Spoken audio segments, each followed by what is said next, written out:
Mi novia pidió espacio y que no la contactara. Luego se fue de vacaciones con su ex. La respeté. Cambié las cerraduras y vendí su auto. Estaba a mi nombre. Al volver, ni su llave funcionaba ni su coche estaba. Nunca imaginé que mi vida cambiaría tanto en tan solo 3 meses. 3 meses pueden parecer poco tiempo, pero cuando los minutos se arrastran como horas y las horas como días, 3 meses se convierten en una eternidad. Todo empezó un martes por la noche. Elena y yo llevábamos juntos 5 años. 5 años construyendo lo que yo creía que era una vida sólida. Compartíamos piso en el centro de Madrid, un apartamento pequeño pero acogedor que habíamos decorado juntos. Las paredes, antes blancas y sin personalidad, las habíamos llenado de fotografías de nuestros viajes, de momentos que creíamos inolvidables. Ese martes, Elena llegó más tarde de lo habitual. Había quedado con unas amigas después del trabajo, algo normal, algo que no debería haber encendido ninguna alarma. Pero cuando entró por la puerta, supe que algo no iba bien. Tenía esa mirada, esa expresión que anticipaba una conversación que no quería tener. «Tenemos que hablar», dijo mientras dejaba las llaves en el recibidor. Las mismas llaves que, semanas después, ya no le servirían para nada. Se sentó frente a mí en el sofá, ese sofá gris que compramos en nuestra primera mudanza juntos. Mantuvo distancia, como si temiese que cualquier contacto físico pudiera quebrar su determinación. «Necesito espacio», me dijo sin rodeos. «No estoy segura de lo que siento, de lo que quiero. Estos últimos meses me he sentido atrapada, como si estuviera viviendo una vida que no elegí, sino que simplemente ocurrió. Intenté hablar, intenté preguntar qué había hecho mal, qué podía cambiar, pero me detuvo con un gesto. «No es por ti, es por mí», dijo con esa frase que todos tememos escuchar alguna vez. «Necesito tiempo para encontrarme a mí misma, para saber quién soy sin ti». Me quedé en silencio, absorbiendo cada palabra como un golpe directo al estómago. Elena continuó explicando que se iría unos días, que necesitaba distancia. Me pidió que no la contactara, que le diera ese espacio que tanto necesitaba. «¿Cuánto tiempo?», pregunté con un hilo de voz. «No lo sé», respondió. «El tiempo que necesite». Esa noche dormimos en la misma cama, pero con un abismo entre nosotros. Al día siguiente, hizo una maleta y se fue. Dijo que se quedaría en casa de su amiga Clara, que me avisaría cuando estuviera lista para hablar. Los primeros días fueron un infierno. Me despertaba buscándola a mi lado, preparaba café para 2 personas por costumbre y me quedaba mirando su lado vacío del armario como si en cualquier momento sus vestidos y blusas fueran a materializarse de nuevo. Intentaba respetar su petición de no contactarla, pero cada noche, antes de dormir, me quedaba mirando su número en el teléfono, con el dedo flotando sobre la tecla de llamada. Nunca pulsé ese botón. Si ella necesitaba espacio, yo se lo daría, por doloroso que fuera. Una semana después de su partida, recibí un mensaje de mi amigo Miguel. Miguel trabajaba en el mismo edificio que el ex de Elena, Alejandro. Nunca le había dado importancia a esa coincidencia hasta ese día. «Tío, no sé si debería decirte esto», decía el mensaje, «pero he visto a Elena con Alejandro en la cafetería del edificio. Parisian, cercanos». Sentí como se me helaba la sangre en las venas. Elena y Alejandro habían estado juntos durante la universidad, 3 años antes de que yo entrara en su vida. Según Elena, aquello había terminado sin dramas, simplemente se habían distanciado con el tiempo. Nunca había tenido motivos para dudar de su versión. Hasta ahora. Esa noche no pude dormir. Daba vueltas en la cama, imaginando 1000 escenarios, todos dolorosos. Al amanecer, tomé una decisión. No iba a contactarla, como me había pedido. Pero necesitaba saber la verdad. Le escribí a Clara, la supuesta amiga con la que Elena se estaba quedando. Le inventé una excusa, que necesitaba enviarle unos documentos urgentes a Elena para el trabajo y que no conseguía localizarla. Clara respondió casi de inmediato. «Elena, no la he visto en semanas. ¿No estaba contigo?». Esa simple frase confirmó mis peores sospechas. Elena me había mentido. No estaba en casa de Clara. Estaba... ¿Dónde? ¿Con quién? La respuesta llegó 2 días después, de la forma más inesperada. Instagram, ese espejo distorsionado de nuestras vidas, me mostró la verdad en forma de una foto casual. Una amiga común había subido una imagen de una cena en un restaurante. En el fondo, casi desenfocados pero reconocibles, estaban Elena y Alejandro, sentados en una mesa aparte, con las manos entrelazadas sobre el mantel. El dolor dio paso a la rabia, y la rabia a una calma fría que nunca había experimentado antes. Si Elena quería espacio, yo le daría todo el espacio del mundo. Empiece a investigar discernment. Resultó que Elena no solo estaba con Alejandro, sino que habían planeado un viaje juntos. Un viaje a las Maldivas, nada menos. Un destino que ella y yo siempre habíamos soñado visitar juntos. No confronté a Elena con esta información. Respeté su petición de espacio, de no contacto. Pero mientras ella disfrutaba de las playas paradisíacas con su ex, yo tomé decisiones que cambiarían nuestras vidas. Primero, el apartamento. Aunque lo compartíamos, el contrato de alquiler estaba a mi nombre. Llamé al casero y le expliqué que necesitaba cambiar las cerraduras por motivos de seguridad. No hizo preguntas, pagué el extra y al día siguiente un cerrajero instaló nuevas cerraduras en todas las puertas. Luego estaba el coche, un Seat Ibiza azul que Elena conducía a diario. Un coche que yo había comprado hace 3 años y que, por practicidad, había puesto mi nombre para ahorrar en el seguro. Elena siempre lo había considerado su coche, a pesar de que legalmente era mío. Puse el coche a la venta en un portal de segunda mano. No tardé en encontrar comprador, un joven estudiante de medicina que necesitaba un vehículo fiable para sus prácticas en hospitales de la periferia. El precio era justo, los papeles estaban en regla. En menos de una semana, el Seat Ibiza dejó de ser parte de mi vida. Con el dinero de la venta del coche, me permití un pequeño capricho. Rediseñé el apartamento. Pinté las paredes de un color diferente, cambié los muebles de lugar, compré una nueva televisión. Quería que cuando Elena regresara, si es que lo hacía, no reconociera el lugar que una vez llamamos hogar. Durante esas semanas, descubrí algo sorprendente. Estaba bien. El dolor no había desaparecido, pero ya no me consumía. Empecé a salir más con amigos, retomé la lectura, me inscribí en clases de cocina. Estaba redescubriendo quién era yo sin Elena, exactamente lo que ella dijo que necesitaba hacer sin mí. Y entonces, 3 semanas después, recibí un mensaje suyo. Vuelvo mañana. Necesitamos hablar. No respondí. No hacía falta. Sabía que vendría directamente al apartamento, como siempre había hecho. Lo que no sabía era cómo reaccionaría al descubrir que su llave ya no funcionaba, que su coche ya no estaba. La esperé sentado en el balcón, con una copa de vino en la mano. A las 6 de la tarde, la vi llegar en un taxi. Llevaba el bronceado de quien ha pasado días bajo el sol tropical, y una expresión relajada que contrastaba con la tensión de nuestro último encuentro. La observé intentar abrir la puerta. 1 vez, 2 veces, 3 veces. Vi su confusión convertirse en frustración. Finalmente, tocó el timbre. No abrí de inmediato. Me tomé mi tiempo para terminar mi copa de vino, para prepararme mentalmente para el encuentro. Cuando finalmente abrí la puerta, Elena me miró como si viera a un extraño. «Mi llave no funciona», dijo a modo de saludo. «Lo sé», respondí, haciéndome a un lado para dejarla entrar. Elena entró con cautela, observando los cambios en el apartamento con una mezcla de sorpresa y desconcierto. Se detuvo en medio del salón, mirando a su alrededor como si hubiera entrado en la casa equivocada. «¿Qué ha pasado aquí?», preguntó. «Cambios», respondí. «Los necesitaba». Se sentó en el sofá nuevo, uno que yo había elegido sin pensar en sus preferencias. Por primera vez en nuestra relación, había tomado decisiones pensando únicamente en mí. «He estado pensando mucho durante estas semanas», comenzó ella. «Sobre nosotros, sobre mí. Creo que he aclarado mis ideas.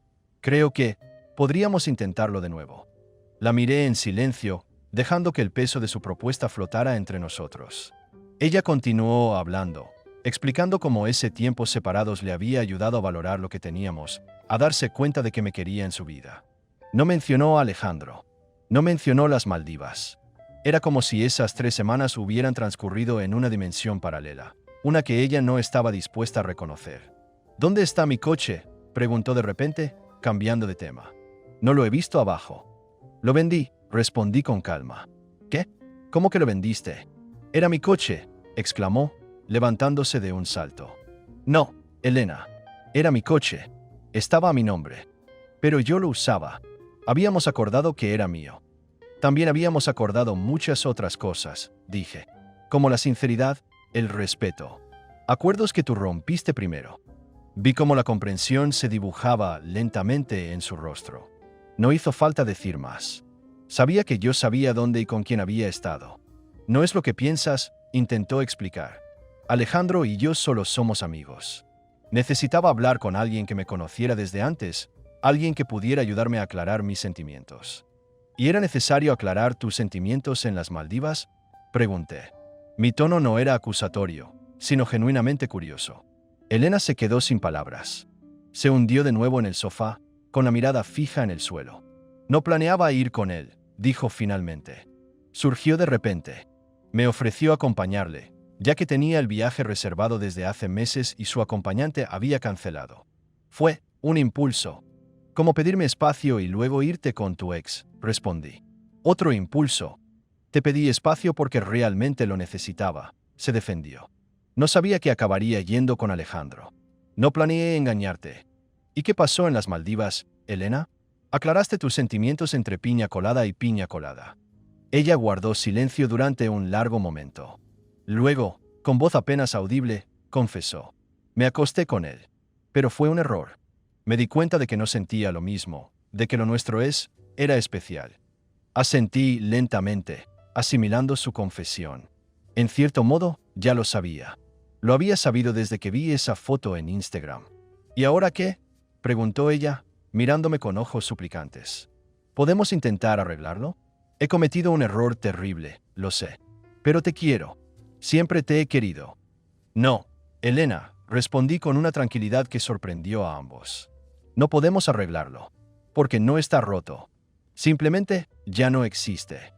¿Qué quieres decir? Quiero decir que mientras tú estabas encontrándote a ti misma en las Maldivas, yo me encontré a mí mismo aquí. Y descubrí que estoy mejor solo que mal acompañado. Elena comenzó a llorar, gruesas lágrimas que se deslizaban por sus mejillas bronceadas. En otro tiempo, esas lágrimas me habrían desarmado. Ahora, solo confirmaban que había tomado la decisión correcta. ¿Dónde voy a vivir?, preguntó entre sollozos. ¿Cómo me moveré sin coche? Esos son problemas que tendrás que resolver tú sola, respondí. Como yo tuve que resolver los míos cuando decidiste que necesitabas espacio. Pero no es justo, protestó. No puedes simplemente echarme y dejarme sin nada. No te estoy echando, Elena. Te estoy dando exactamente lo que pediste, espacio. Todo el espacio del mundo. Me levanté y me dirigí a la puerta, abriéndola en una invitación silenciosa para que se marchara. Elena me miró incrédula, como si no pudiera concebir que yo, el que siempre cedía, el que siempre perdonaba, estuviera poniéndole límites. ¿A dónde se supone que debo ir ahora?, preguntó, sin moverse del sofá. Quizás Alejandro tenga espacio en su apartamento, sugerí. O Clara, donde supuestamente estabas quedándote estas semanas. Elena se levantó lentamente, recogió su bolso y caminó hacia la puerta con la dignidad que pudo reunir. Te arrepentirás de esto, dijo mientras pasaba a mi lado. Un día te darás cuenta de lo que has perdido. Ya me di cuenta de lo que perdí, Elena, respondí. Perdí 3 semanas lamentándome por alguien que no merecía mis lágrimas. No perderé ni un minuto más. Cuando cerré la puerta tras ella, sentí un peso levantarse de mis hombros.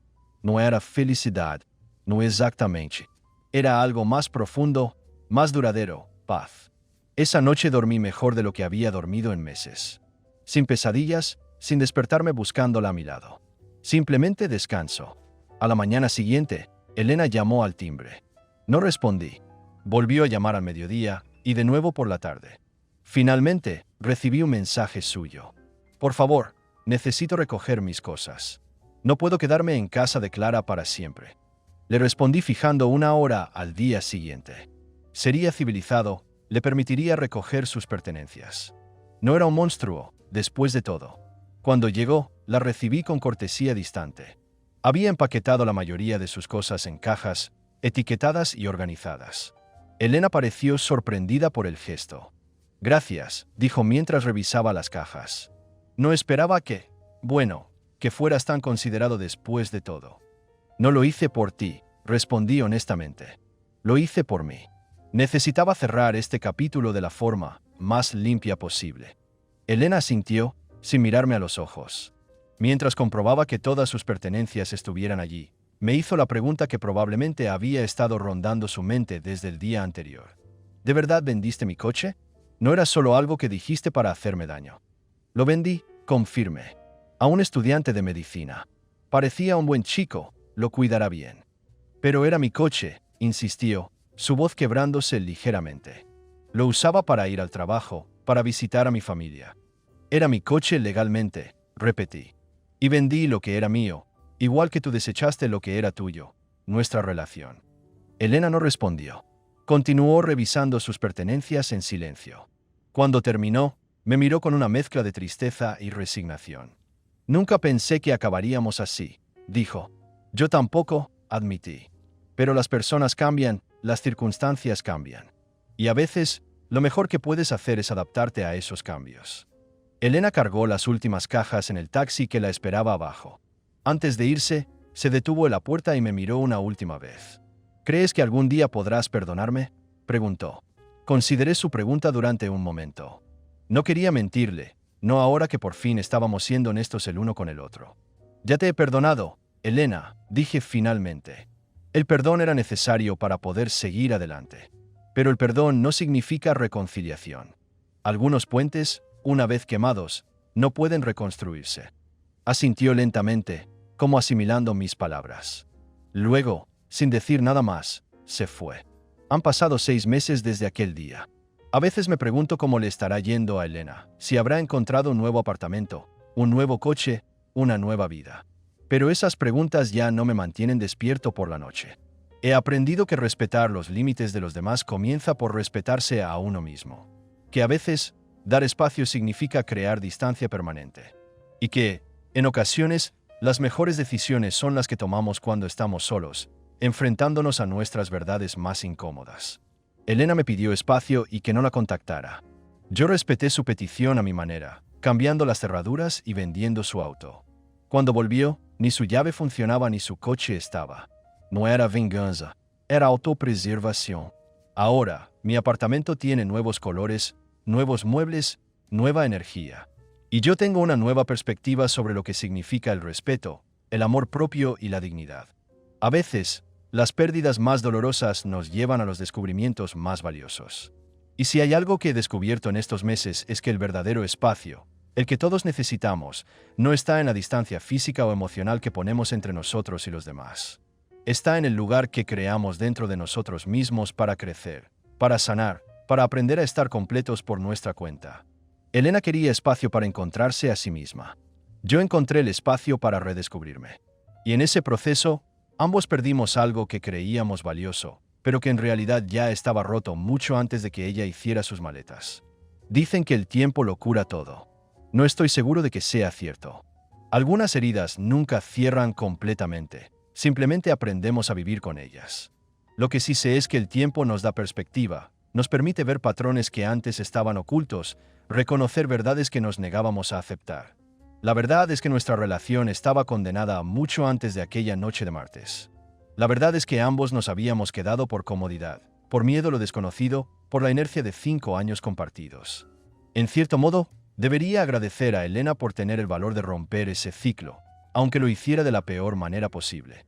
Su traición fue el catalizador que necesitaba para hacer los cambios que llevaba años postergando. Ahora vivo solo, pero no estoy solo. He recuperado amistades que había descuidado, he conocido personas nuevas, he explorado facetas de mí mismo que permanecían dormidas. Y aunque a veces echo de menos tener a alguien con quien compartir los pequeños momentos cotidianos, no cambiaría mi paz actual por la falsa seguridad de antes. ¿Y Elena? La vi por casualidad hace unas semanas, en una cafetería del centro. Estaba sola, trabajando en su ordenador. Nuestras miradas se cruzaron brevemente. No nos saludamos, no hacía falta. En sus ojos vi el reconocimiento de que, a pesar de todo el dolor, lo que pasó fue necesario para ambos. A veces me pregunto si, en algún universo paralelo, existe una versión de nosotros que logró superar aquella crisis, que construyó algo más fuerte sobre las ruinas de lo que teníamos. Pero en este universo, en esta vida, nuestros caminos se separaron definitivamente aquel día. Y está bien así, porque a veces, el final de una historia es solo el comienzo de otra mejor. Una historia en la que soy el protagonista de mi propia vida, no simplemente un personaje secundario en la de alguien más. Elena pidió espacio, y yo se lo di. Cambié las cerraduras y vendí su auto. Cuando volvió, ni su llave funcionaba ni su coche estaba. Y en el proceso, ambos encontramos algo inesperado, la libertad de ser quienes realmente somos, sin pretensiones, sin máscaras, sin espacio para la mentira. A veces, las mejores respuestas son las más simples. Y la más simple de todas es aprender a respetarte a ti mismo, incluso cuando eso signifique cambiar todas las cerraduras de tu vida. Suscríbete para ayudarme a seguir contando historias. Muchas gracias.